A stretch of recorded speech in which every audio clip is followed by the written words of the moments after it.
Assalamualaikum warahmatullahi wabarakatuh. Perkenalkan, nama saya Intan Askia Soraya dari kelas BKI 4B. Saya di sini akan menjawab soal-soal UTS metodologi dakwah dengan dosen pengampu Dr. Haji Rohmanur Aziz SSosi MAG. Struktur ilmu dakwah terdiri atas ilmu dasar teoritik dan ilmu teknik. Nah, menurut Sukriyadi Sambas, metode ilmu dakwah itu terbagi menjadi 3, metode istinbat, metode iktibas, dan metode istiqro. Yang pertama, metode istinbat. Metode istinbat adalah metode yang merujuk pada Al-Quran dan As-Sunnah. Jika diuraikan, ilmu dasar teoritiknya yaitu segala teori yang ada pada Al-Quran dan As-Sunnah.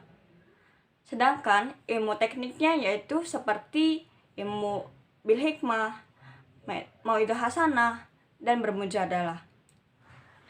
Yang kedua yaitu metode iktibas, yaitu metode yang merujuk atau meminjam ilmu lain. Contoh dasar teoritiknya dalam berdakwah yaitu menggunakan teori-teori psikologi. Dan contoh ilmu tekniknya yaitu menggunakan ilmu retorika. Yang ketiga, metode istiqro, yaitu metode yang melakukan penelitian baik studi pustaka maupun lapangan. Studi pustaka sebagai dasar teoritiknya dan penelitian sebagai ilmu tekniknya.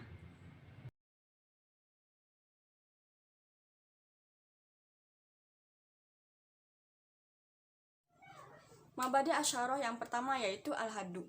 Al-haddu yaitu hakikat atau batasan. Ilmu dakwah ialah ilmu yang mempelajari gejala penyampaian ajaran agama Islam kepada umat, ilmu yang mempelajari hubungan antar unsur-unsur dakwah, dan ilmu yang mempelajari gejala penyampaian agama dan proses keagamaan dalam segala segi. Yang kedua, maudhu. Maudhu adalah pokok bahasan. Objek penelaahan ilmu dakwah adalah memiliki objek-objek material dan objek formal. Objek material ilmu dakwah ialah tentang tingkah laku manusia, sedangkan objek formalnya yaitu kegiatan mengajak umat manusia untuk menerima, meyakini, dan mengamalkan ajaran Islam. Yang ketiga yaitu as-samroh. As-samroh yaitu nilai guna. Secara umum, nilai guna ilmu dakwah yaitu mengembalikan manusia pada fitrahnya, dan manusia menjalankan kehidupan masyarakat berdasarkan ajaran Islam, sehingga tercapai kehidupan yang damai dan harmoni. Yang keempat yaitu nisbah.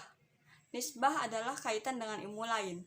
Secara umum ada 2 paradigma yang mempengaruhi arah perkembangan ilmu dakwah.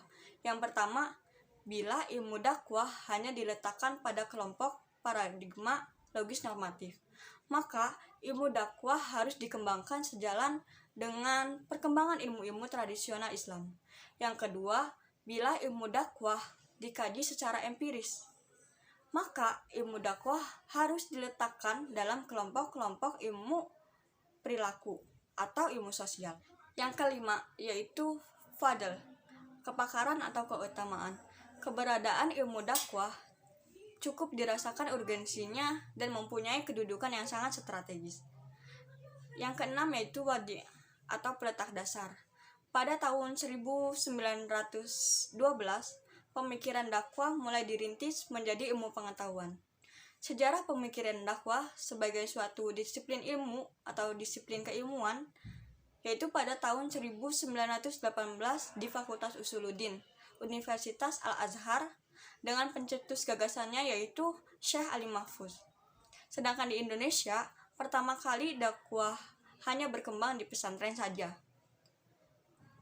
Yang ketujuh yaitu isim atau nama.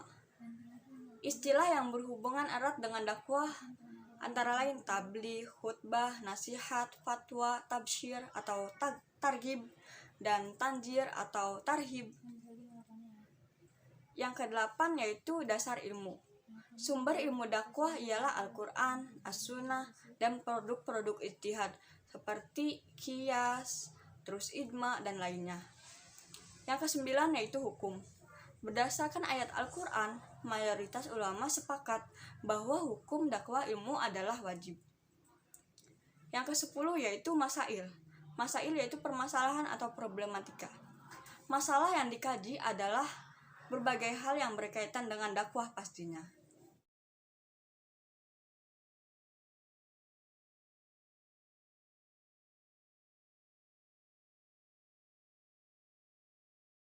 Yang pertama yaitu istinbat. Istinbat adalah proses penalaran dalam memahami apa itu dakwah, dalam merujuk dan mengacu dan menurunkan dari Al-Quran dan As-Sunnah. Produk istinbat yaitu teori. Yang kedua yaitu iktibas. Iktibas adalah proses penalaran dalam memahami apa itu dakwah, dalam merujuk dan mengacu dan menurunkan dari Al-Quran dan As-Sunnah dengan meminjam ilmu-ilmu lain. Yang ketiga yaitu istiqro, adalah proses penalaran tentang apa itu dakwah Islam dalam tataran empirik melalui kegiatan penelitian mengacu teori dari produk istinbat.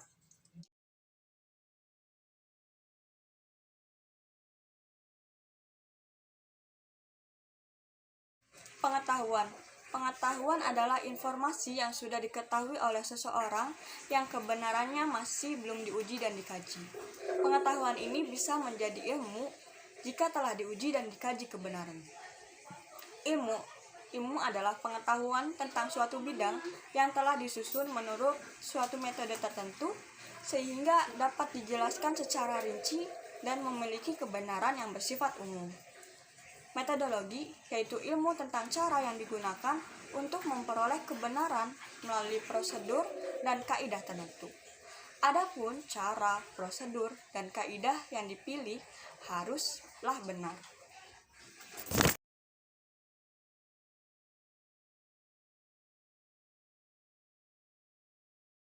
Aspek ontologi dalam ilmu dakwah berkaitan dengan apa yang menjadi objek kajian pada ilmu tersebut. Nah, objek kajian di ilmu dakwah ada dua. Ada objek material, ada objek formal. Nah, objek materialnya seperti semua ajaran Islam, hasil ijtihad, serta realisasinya dalam sistem pengetahuan. Nah, objek formalnya yaitu kegiatan mengajak umat manusia kembali kepada fitrahnya. Aksiologi berarti teori tentang nilai. Nilai kebenaran mendasar merupakan landasan aksiologis bagi pengembangan dakwah. Yang menjadi landasan aksiologis ilmu dakwah adalah nilai-nilai kebenaran teologis yang bersumber dari Al-Quran dan As-Sunnah yang harus diimplementasikan dalam realitas kehidupan sosial, sehingga nilai-nilai tersebut menjelma sebagai rahmatan lil alamin. Epistemologi ilmu dakwah ini dapat dirumuskan sebagai usaha seseorang untuk menelaah masalah-masalah objektivitas, metodologi, sumber, serta validitas pengetahuan secara mendalam dengan menggunakan dakwah sebagai objek kajiannya.